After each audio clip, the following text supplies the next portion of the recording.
Hey guys, Kevin here. As you can see, I'm in my car driving with my RX100 Mark III, and I wanted to get out and do a video when I was in the car because I'm testing my Sony ICD-SX2000. Someone at Sony really needs to get sacked, you know. They really should come up with a snappier name than that. It's a little audio recorder and I've been testing it.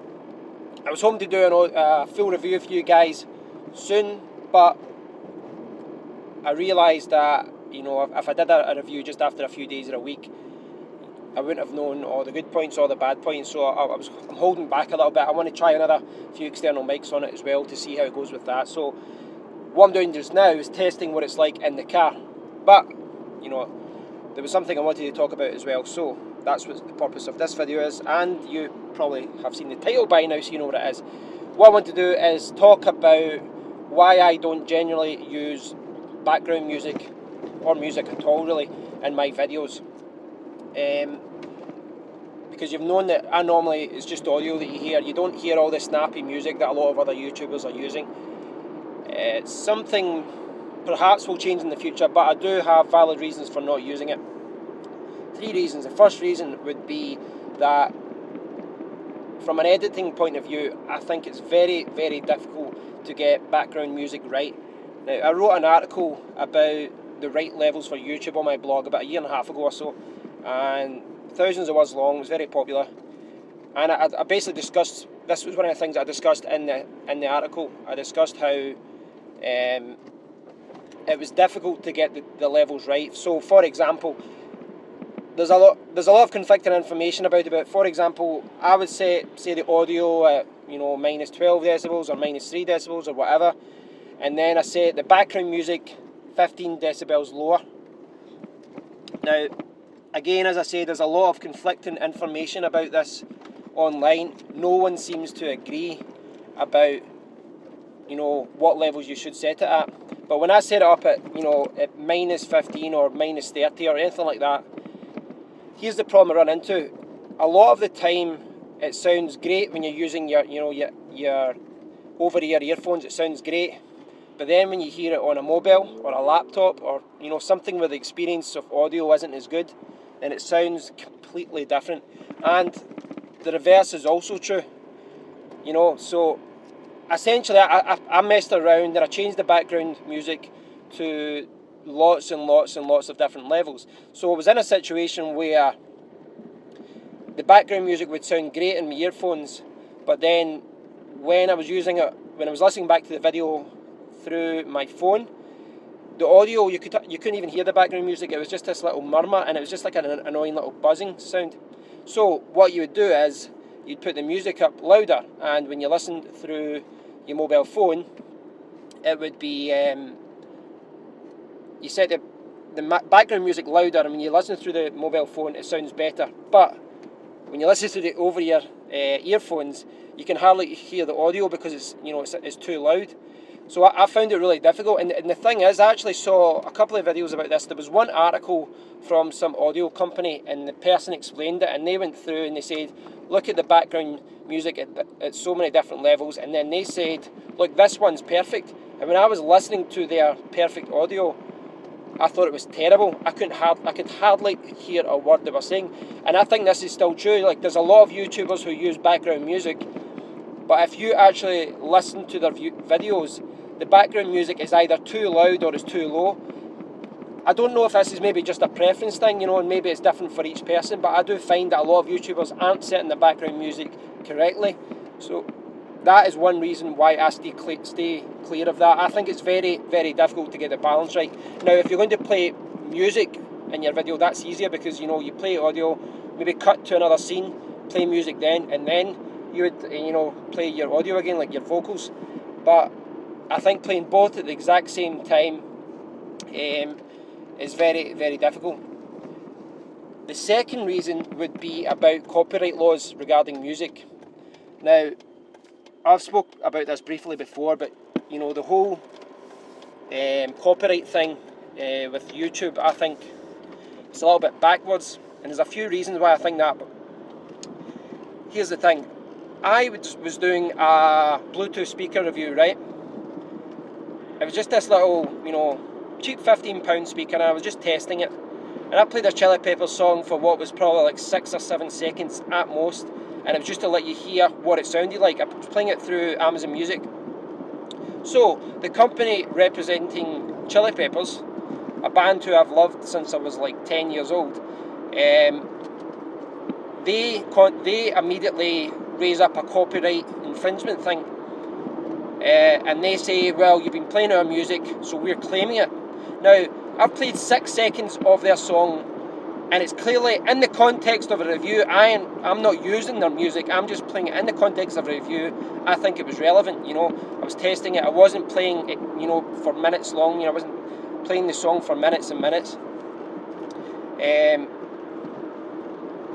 So they claim it, but what that means is they claim 100% profit of that video. So what that means is, my audio recorder just moved there. What that means is that if you do a full video, lots of clips, days and days and days to record, excuse me, it doesn't matter how long you spend on a video. You could do a 40-minute video, and if you play 5 seconds or 10 seconds of a music track, the person who wrote that music can claim it. Now, I'm not disputing the fact that they can claim, listen, you've used our music, please remove it, or whatever, but it's the fact that they can get 100% of the profits of that video, which is insane in my eyes.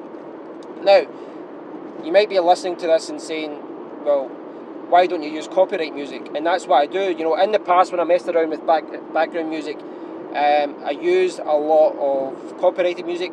Now, with free music, it's a little bit simpler. There's a lot of people who donate their music, and all you have to do is link back to them. That is something I strongly support. I used sites such as Audio Jungle from Envato. I've bought lots of tracks from them before, but their licensing, you know, agreement thing is so confusing.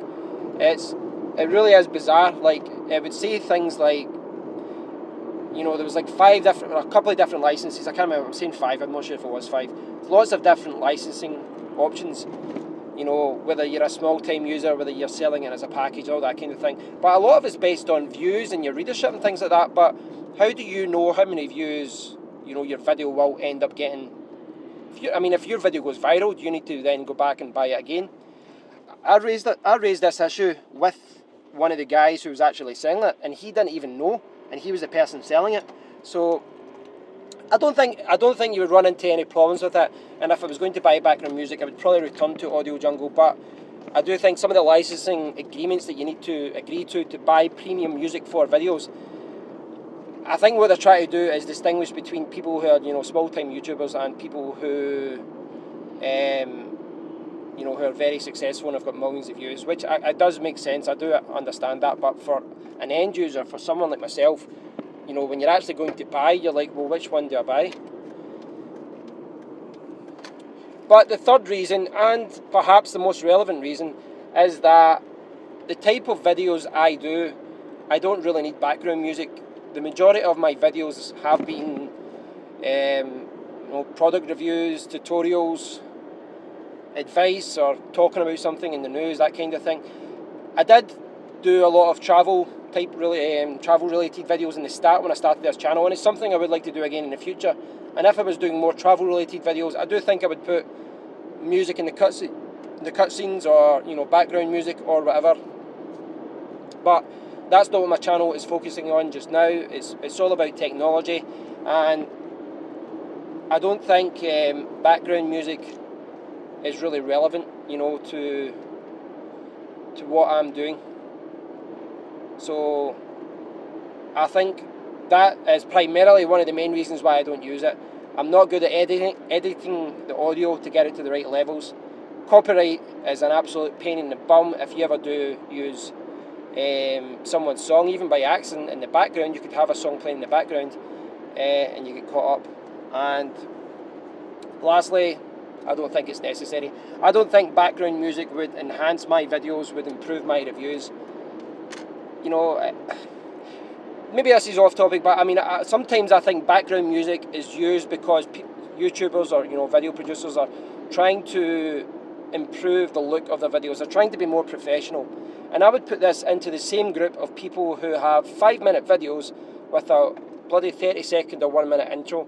It's like, yeah, we get it, you've got a fancy intro, we understand it helps with branding, but I don't want to sit through 30 seconds or a minute, you know, of an intro flash animation thing just because, you know, you want me to see it.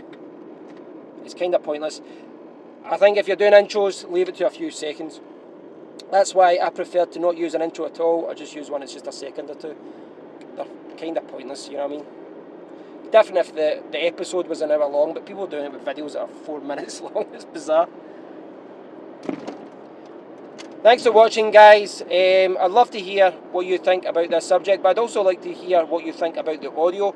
The audio is recorded through the Sony ICD-SX2000. Now, this isn't a full review of this audio recorder, of course it's not. I'm going to be doing a full review, in a week or two. What I'd like to do, as I said, is get a shotgun mic and get another external mic and try it out. I want to try some different things with it. And I'm going to do lots of different audio tests in lots of different environments and then give my overall opinion of it, which, you know, I think will be positive.